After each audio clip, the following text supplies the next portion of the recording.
Salam alaikum, bonjour à tous les Algériens.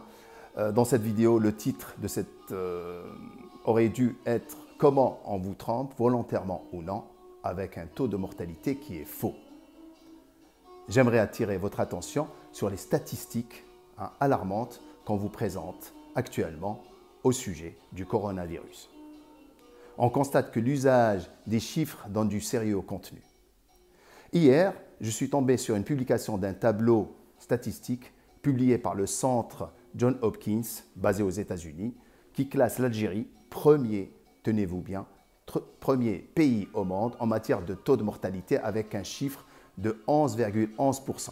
Ce chiffre est repris par les médias, les réseaux sociaux et les hommes politiques. Ce que l'on peut dire en voyant ce tableau, c'est qu'une statistique rigoureusement exacte peut donner une image entièrement fausse de la réalité.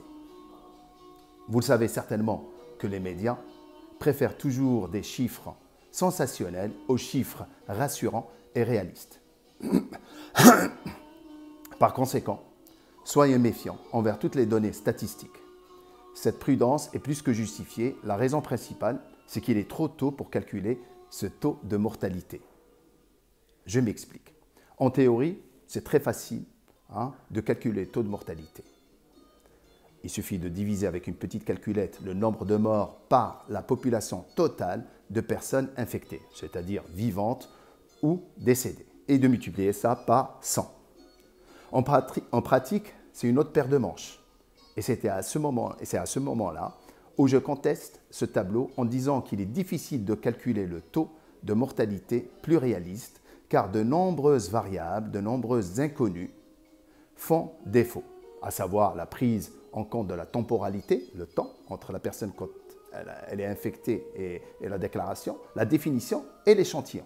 Par exemple, le taux de mortalité actuel met en évidence uniquement la partie visible de l'iceberg. Le calcul de la partie émergée, la plus importante, c'est-à-dire la population porteuse non répertoriée, est aussi importante à intégrer au calcul du taux de mortalité. Dans le cas de l'Algérie, le taux de mortalité effrayant annoncé de 11,11% aurait été moins important si le calcul avait intégré d'autres variables telles que les porteurs peu symptomatiques.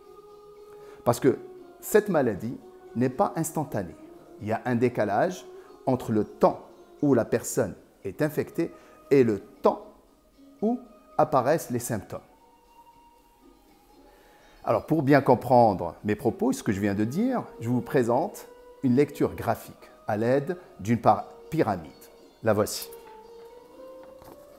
Alors, ici, dans le cas de l'Algérie, le taux de mortalité publié de 11,11% est alarmant et plus ou moins approximatif parce qu'il n'a pris en compte que les morts, les cas sévères et les cas avec symptômes. Ce qui explique un taux de mortalité élevé et si important.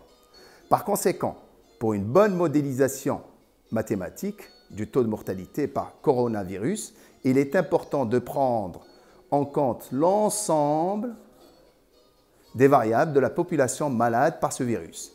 Les morts, les cas sévères, les cas avec symptômes et les cas légers.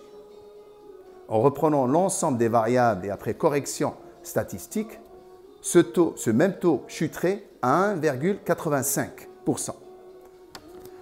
En conclusion, je termine tout de même sur des notes positives, rassurez-vous. Faites très attention en tout cas à tous les chiffres qu'on vous balance à la consommation de la soupe populaire, souvent calculés avec des biais et qui induisent des affirmations sans fondement.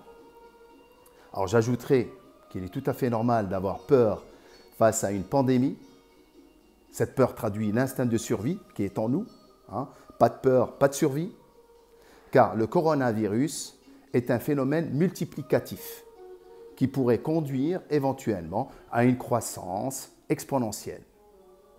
On n'a pas assez aujourd'hui de recul pour être assez serein. On a beaucoup moins d'informations, beaucoup moins d'expériences concrètes face à ce virus. On ne le connaît pas très bien. Par conséquent, on a raison de paniquer. Car si on veut paniquer face à un phénomène inconnu, pour ma part, vaut mieux paniquer tôt, car après, ça sera trop tard pour les décisions prises et les conséquences seront très graves sur la santé publique de nos concitoyens, moi y compris. Au-delà des spéculations médiatiques, cette crise du coronavirus plonge toute notre société à la gestion des risques réellement. Nous sommes devant une situation complexe où le choix se pose à nous tous face à ce risque. Qu'allons-nous faire? Faut-il le supprimer, le réduire ou l'accepter, ou le transférer? Le choix n'est pas facile à faire entre ces quatre voies. Mais faire des choix en société, je crois que c'est renoncer à d'autres choix. En d'autres mots, il faudrait qu'on passe d'un environnement qui impose la réaction à un état d'esprit dans lequel on affronte l'environnement. Toute la différence est là.